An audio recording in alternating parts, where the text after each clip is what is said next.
काला जादू। अपने बेटे रिशु के माथे से टपकते हुए पसीने को देखकर सविता की हालत खराब हो गई। ऐसा आज पहली बार नहीं हुआ जब रिशु नींद से घबरा कर जागा है। हाय मेरा बच्चा, न जाने किसकी नजर लग गई है तुझे। जब से मेरे बच्चे ने 10वीं के एग्जाम में स्कूल टॉप किया है तब से रोज बुरे बुरे सपने आने लगे हैं। हाँ माँ, मैंने आज फिर से एक काले साए को देखा। वो यहीं मेरी आंखों के सामने खड़ा था। माँ मुझे बचा लो माँ। वो मुझसे कह रहा था कि मुझसे बदला लेगा। माँ कहीं ये प्रशांत। चुप कर, कैसी बात कर रहा है? दोबारा उसका नाम मत लेना। तुझे पता है ना, उस प्रशांत ने आत्महत्या कर ली, तो बार बार उसका नाम मत लिया कर। मम्मी, क्या सच में प्रशांत ने आत्महत्या की थी? चुप कर, बहुत सवाल पूछता है आजकल। और फिर रात के वक्त सविता के पूरे घर में एक अजीब सा काला धुआं छाने लगा। गहरी नींद में सोई सविता की जैसे ही आंख खुली उसका दम घुटने लगा। वो दौड़कर रिशु के रूम की तरफ गई जहां उसके दरवाजे पर घूमती एक काली परछाई देख वो बुरी तरह से घबरा गई। कौन है वहाँ? कौन है? सामने आओ। ये मैं हूँ, तुम्हारी काली करतूत।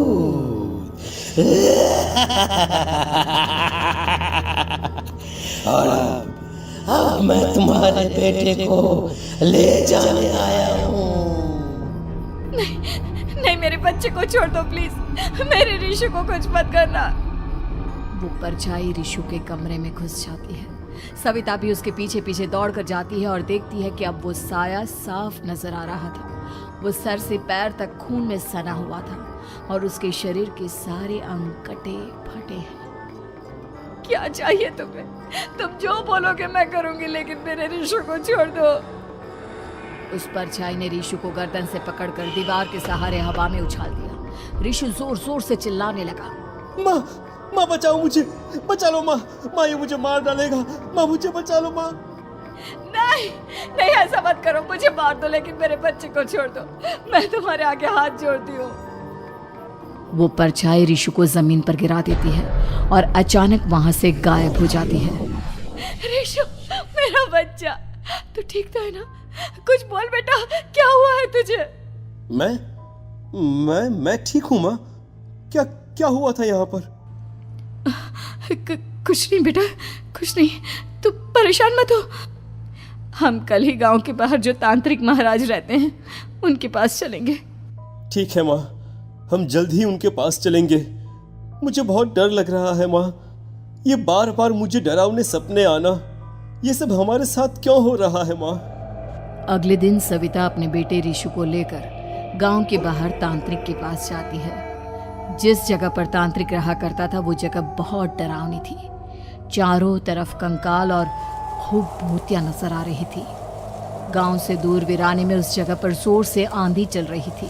रिशु ने डर कर अपनी माँ का हाथ पकड़ लिया। माँ मुझे बहुत डर लग रहा है। ये कैसी जगह है? देख बेटा, हमारे साथ जो कुछ भी हो रहा है उसका इलाज सिर्फ और सिर्फ ये तांत्रिक महाराज ही बता सकते हैं। अब यही है जो हमें प्रॉब्लम से बाहर निकाल सकते हैं। जैसे ही सविता और रिशु तांत्रिक की झोपड़ी के अंदर पहुंचे, वहां का नजारा देखकर उनकी आंखें फटी की फटी रह गई। तांत्रिक की झोपड़ी के अंदर कई सारे लोग अपनी गर्दन घुमा घुमा कर जोर जोर से चीख रहे थे। कौन हो तुम और यहाँ क्यों आई हो? महाराज, मेरे बेटे को कुछ दिनों से एक डरावनी काली परछाई नजर आती है और कल रात उसने मेरे बेटे पर हमला भी कर दिया।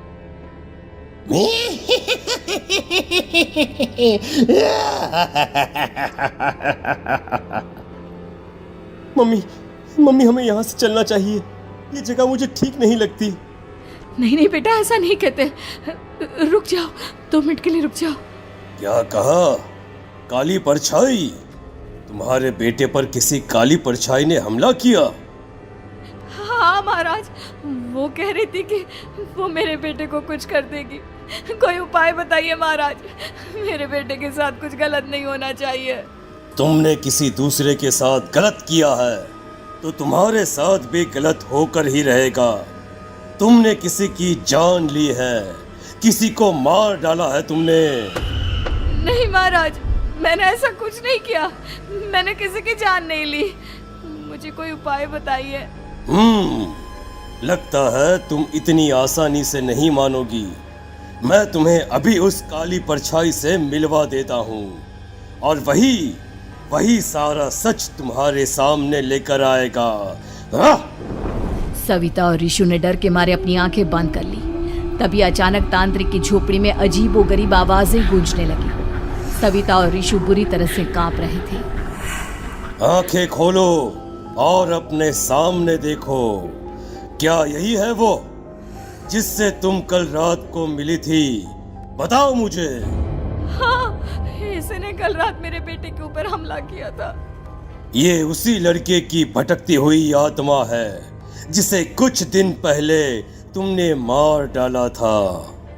मम्मी ये महाराज क्या कह रहे हैं? क्या सच में आपने किसी की जान ली है, किसी को मार डाला है? अगर हाँ तो बताइए ना मम्मी, किसको मारा है आपने? किसको?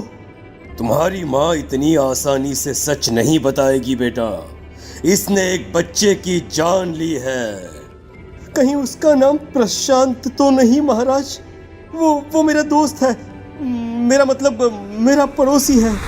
सही पहचाना। देखा सविता, तुम्हारा खुद का बेटा भी जानता है कि तुमने किसी के प्राणों की बलि चढ़ा दी और इसीलिए अब उसकी बुरी आत्मा तुम्हारे घर में भटकती है।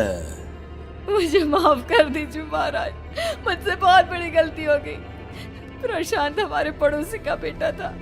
हर बार उसके नंबर मेरे बेटे से ज्यादा आते थे और इसलिए मैंने उसके कमरे के बाहर काला जादू किया था, पर मुझे नहीं पता था कि वो मर जाएगा। तुम्हारे उसी काले जादू वाली गुड़िया के अंदर एक बुरी आत्मा थी जिसने उस बच्चे के दिमाग पर बुरा असर कर दिया और उसी की वजह से उस लड़के ने अपनी बालकनी से कूदकर आत्महत्या कर ली।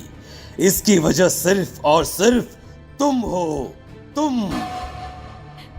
नहीं महाराज, जो कुछ भी हुआ मुझे नहीं पता था कि प्रशांत अपनी जान दे देगा। प्रशांत की आत्मा इस वक्त तुम्हारे सामने खड़ी है, हमसे बात करना चाहती है। बोलो क्या कहना चाहते हो? मैं जीना चाहता था, बड़ा होकर कुछ बनना चाहता था। आपके बेटे से मुझे कोई परेशानी नहीं थी। अरे वो तो मेरा अच्छा दोस्त था। मुझे माफ कर दो बेटा, मुझसे बहुत बड़ी गलती हो गई, मुझे माफ कर दो। माफ करने से मुझे वापस जिंदगी नहीं मिल जाएगी। मेरे माँ बाप आज भी मेरे लिए रोते हैं। आपने मेरे साथ बहुत गलत किया है, बहुत गलत। और तभी अचानक प्रशांत की आत्मा वहां से गायब हो जाती है। सविता जोर जोर से रोने लगती है। सुन लिया तुमने? ये तुम्हारे अपने ही किए हुए पाप हैं जो इस तरह से तुम्हारे सामने आ रहे हैं। माँ, ये आपने अच्छा नहीं किया। सिर्फ 10th बोर्ड के एग्जाम में मैं टॉप कर पाऊं, इसलिए आपने मेरे दोस्त के ऊपर काला जादू कर दिया। नहीं मम्मी नहीं, अब हम कभी खुश नहीं रह पाएंगे, कभी नहीं। मेरे दोस्त की आत्मा को कभी शांति नहीं मिलेगी मम्मी, कभी नहीं। लेकिन मैंने जो कुछ भी किया सिर्फ तुम्हारे लिए किया। वो लड़का हमेशा फर्स्ट पोजीशन पर आ जाता था और इस वजह से हमेशा तुम्हारे मार्क्स कम पड़ते थे। मैंने तो सिर्फ उस पर एक छोटा सा काला जादू किया था बेटा। मुझे क्या पता था कि उसका ये नतीजा निकलेगा। जिस गुड़िया को तुमने उस लड़के के कमरे के दरवाजे पर लगाया था, दरअसल उसके अंदर एक बुरी आत्मा का प्रवेश हो गया था, जैसा कि अक्सर काला जादू करते समय हो जाता है। मुझे अपनी गलती का एहसास हो गया है। मैं प्रायश्चित करना चाहती हूँ, आप बताइए मैं क्या करूँ? प्रशांत के घर जाकर उस काली गुड़िया को वहां से निकालकर यहाँ लेकर आओ। मैं उसे आग में जलाकर राख कर दूंगा और उसके बाद प्रशांत की आत्मा को हमेशा के लिए मुक्ति मिल जाएगी। अगली रात सविता चुपचाप अपने पड़ोसी प्रशांत के घर जाती है। प्रशांत के माँ बाप प्रशांत की मौत के बाद उस घर को छोड़कर हमेशा के लिए वहां से चले गए थे। जैसे ही सविता उस घर के अंदर कदम रखती है, उसका सामना अजीबोगरीब हैवानियत से भरी आवाजों से होने लगता है। ऐसा लग रहा था जैसे कोई बुरी तरह से चीख रहा हो। सविता जैसे ही प्रशांत के कमरे के बाहर पहुंचती है, वहां पर लटकी हुई गुड़िया के शरीर से खून टपकने लगता है। ये क्या हो रहा है? इस गुड़िया के शरीर से खून क्यों टपक रहा है? सविता हिम्मत करते हुए उस गुड़िया को वहां से उतारने की कोशिश करती है, लेकिन तभी अचानक से बहुत भयानक दिखने वाली औरत उसकी आंखों के सामने आकर खड़ी हो जाती है। मैं यहाँ से कहीं नहीं जाऊंगी, और अगर तूने मुझे यहाँ से हटाने की कोशिश की तो मार डालूंगी मैं तुझे। नहीं नहीं, मुझे तुम्हें यहाँ से ले जाना ही होगा, नहीं तो मेरा बेटा, उसकी जान को खतरा है। मैं तुम्हें नहीं छोड़ सकती। अगर तुम्हारे अंदर हिम्मत है तो मुझे इस घर से बाहर ले जाकर दिखाओ। और ऐसा कहकर वो औरत सविता के ऊपर हमला कर देती है और उसे हवा में उछाल उछाल कर जमीन पर पटकती है। लेकिन तभी अचानक मौका देखकर सविता अपने हाथ में ली हुई सुई उसके हाथ में चुभो देती है।